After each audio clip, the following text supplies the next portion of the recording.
Hey, what's up guys? Today, I'll show you a horror film, Wreck, Part 2. Spoiler ahead, watch out and take care. The movie begins when a SWAT team is gearing up for an operation. They are having a conversation in the vehicle as they are on the way to the location. The team has high technology, big guns, and protective equipment for them to use in operation. After reaching the destination, they get off the vehicle and see many people outside. One of the men approaches them and says that there's a contagious infection in one of the buildings. They describe the disease as rabies-like, giving people so much aggressiveness. They say that 2 people are already deceased inside the building, and one of them is a policeman. The team starts going inside the building. Inside the apartment, they see stains of blood on the floor.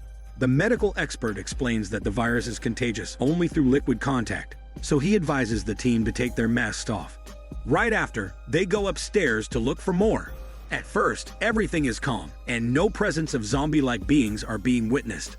While going upstairs, they hear a sound from the basement. Ignoring it, they continue climbing stairs. On the top floor, they see a strange room full of newspapers and medical supplies. The medical expert orders the cameraman to record everything. They find documents that are pertinent to the strange disease, implying that someone in the apartment is already familiar with this disease, but they keep it a secret. Inside the room, they hear something moving from the attic. To check it, one of the team members investigates it thoroughly using a flashlight. He finds nothing there, and all of it is only junk. However, they hear a noise outside the room. The medical expert orders the team not to check it, but instead focus on analyzing the documents. The SWAT team disagrees and says that if there are any survivors, they should save them.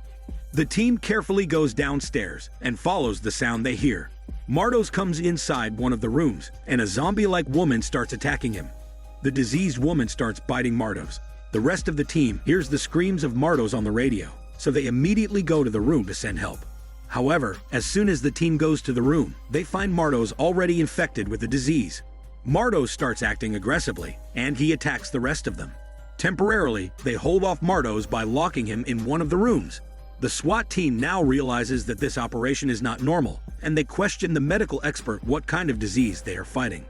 The medical expert promises that he will say what he knows if they go into the penthouse.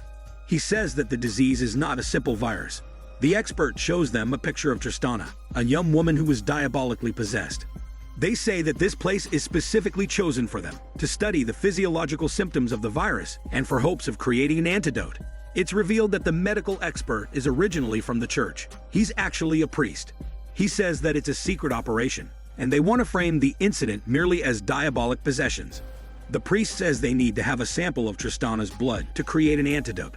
However, the team disagree, saying that they want to get out of the building. Later, one of the SWAT members, Lara, becomes upset as they go through the documents more profoundly. They see pictures of children being used for the experiment. While the head of the team tries to relax Lara, a zombie-like child suddenly attacks them from above. The diseased child is moving quickly. The team follows it, and later they find the child hiding in the attic. While tracing the diseased child's movements through sound, the team fire their machine gun in the ceiling. Because of the bullets, the ceiling falls off, along with the dead body of an elderly man. While looking at it, the priest is attacked by the child on his back. To save the priest, the SWAT team gets hold of the child. The priest orders them to kill the zombified child, but they refuse to do it because they think that it's improper to kill a child. Not having patience, however, the priest takes one of the shotguns and fires at the child himself. After the commotion, and in hopes of retrieving Tristana's blood, they look in the attic to search further. Lara goes alone. While crawling, he sees a mini refrigerator and sees the sample of Tristana's blood. As he gets it, the team orders Lara to get back as soon as possible. While trying to get back to the team, he gets attacked by a group of diseased children. Fortunately, Lara successfully escapes. The SWAT team tell the priest that they should go out now because they have successfully retrieved the blood. However, the priest wants to check it first. To check it, the priest chants some kind of prayer, and the blood starts to react. The priest confirms that they have successfully retrieved the blood. However, because the reaction is burning, the SWAT man lets go of the sample, and now they are back to zero. The priest says that they will not get out until the mission is over. Outside the room, they order Lara to check on one area.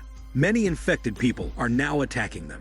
Along with the priest, the SWAT chief finds a secure place to hide. However, Lara is stuck in the other room.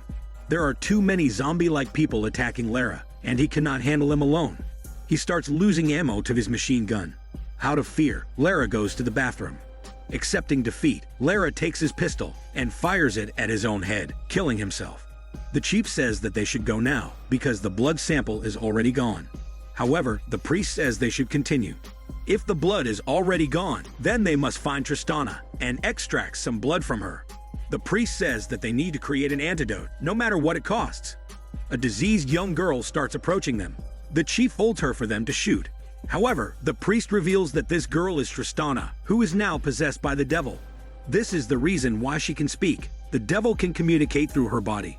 The priest starts talking to Tristana, asking the devil where she is hiding. However, the chief cannot handle the devil much longer. That's why he shoots her in the head. Outside the apartment, a group of young people is seen. Being curious about the apartment, they want to sneak into the building. They go underground to try to find their way in. Escaping from the cops, they realize that they are already inside the building. The young woman does not feel good about it. Inside the building, they are located by two much older men. One of them says that they need to get out of the building because it is dangerous. On their way back, they realize that the police have already blocked the exit. They are all now stuck inside the building together. Their group starts going upstairs to look for one of the older man's families. They go inside the room to check if they are safe. However, a zombie-like woman starts attacking them suddenly. To stop her, one of the kids puts fireworks in the mouth of the diseased woman, just to blow her head off. One of the older men gets bitten by the diseased woman. Out of panic, the group tries to escape through the window, but snipers start shooting them. They are left with no choice but to try to survive in the building. The young kids start crying out of fear. They have committed the biggest regret of their life. In one of the rooms, they see the helmet of Mardos. This is the reason why the SWAT team picked the signals earlier. While walking around, they hear a voice of a young woman crying for help. They intend to help the kid. That's why they open the door where the group can hear the sound. After opening it, they are immediately attacked by a diseased man. The zombie-like being starts going to the older man. To stop it, the girl must shoot the gun. However, because of fear and inexperience, she misaims and shoots the older man instead. The diseased man starts going for her as well. Fortunately, she is able to stop him using the pistol. After what happens, they are now united with the SWAT chief and the priest. The young kids start crying as they explain their situation and how they got into the apartment. The young boy says that he might have been bitten by the zombie-like beings. Because of it, the chief starts holding him to prevent him from attacking them. In the next scene, they see Angela all worn out and bloody. They realize she is the TV anchor that went with the fireman previously. The chief checks the face of Angela to make sure that she's not infected. Angela says that she already saw the devil. The priest tries reaching the devil through the young kid's body. He's asking the devil where she is hiding. However, the devil refuses to reveal its location. The devil says that she's high above the apartment, implying the penthouse room. The priest asks Angela how she met the devil.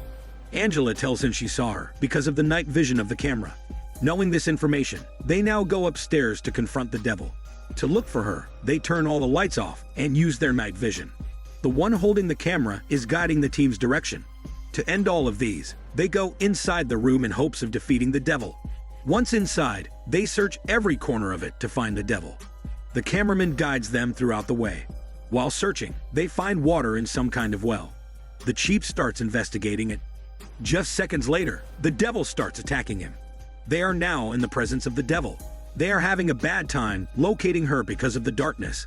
Angela says that the devil cannot locate them if they do not make any sound. In the night vision, the devil is seen looking for them blindly. Unfortunately, the priest's radio starts making a sound out of nowhere. Because of it, he's located by the devil.